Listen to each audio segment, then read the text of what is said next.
کسی زمانے میں ایک غیر مسلم نے اسلام قبول کیا تو اسے پوچھا گیا کہ اسلام کی کس قدر نے تجھے متاثر کیا؟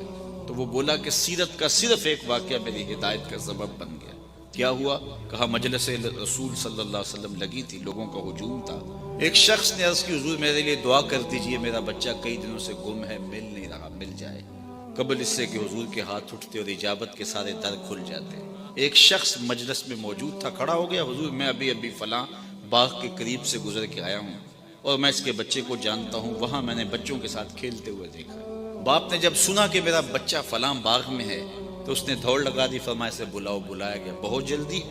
جی حضور آپ جانتے ہیں ایک باپ کے جذبات کیا ہوتے ہیں۔ کہا اچھی طرح آگاہ ہوں، لیکن تمہیں بلایا ہے تو بلانے کا بھی ایک مقصد تھا۔ جی حضور ارشاد فرمائیے۔ فرمایا جب باغ جاؤ بچوں کے ساتھ اپنے بچے کو کھیلتا ہوا دیکھ لو تو بیٹا بیٹا کہہ کے آوازیں نہ دینے لگ جانا، جو نام رکھا ہے اس نام سے پکارنا۔ عرض کی حضور میرا بیٹا ہے، اگر میں بیٹا کہہ کے پکاروں گا تو حرج بھی کیا ہے؟ فرمایا تم کئی دنوں سے بچھڑے ہو، تمہارے لہجے میں بلا کا رس ہوگا اور تم نہیں جانتے، ہو سکتا ہے کھیلنے والوں میں کوئی یتیم بھی کھیل رہا ہو، اور جب تم اپنے بیٹے کو بیٹا کہہ کے پکارو گے، اتنا میٹھا لہجہ ہوگا تو اس کے دل پہ چوٹ لگے گی، کاش آج میرا باپ ہوتا تو مجھے بھی بیٹا کہہ کے پکارو۔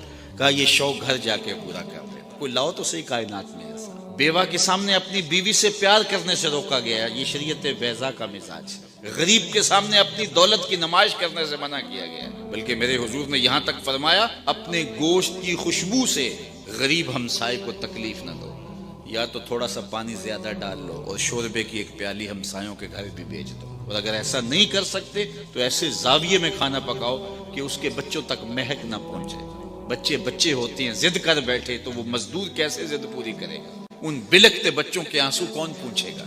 تو کہا حضور کی سیرت کے اس واقعہ نے کہ یتیم کے سامنے اپنے بچے سے بھی پیار نہیں کرنا اور اس کو بھی جو ہے وہ بیٹا کہہ کے آواز نہیں دینی، اس نے مجھے بتایا کہ کتنی نزاکت قلبیہ کا لحاظ رکھنے والے حضور ہیں۔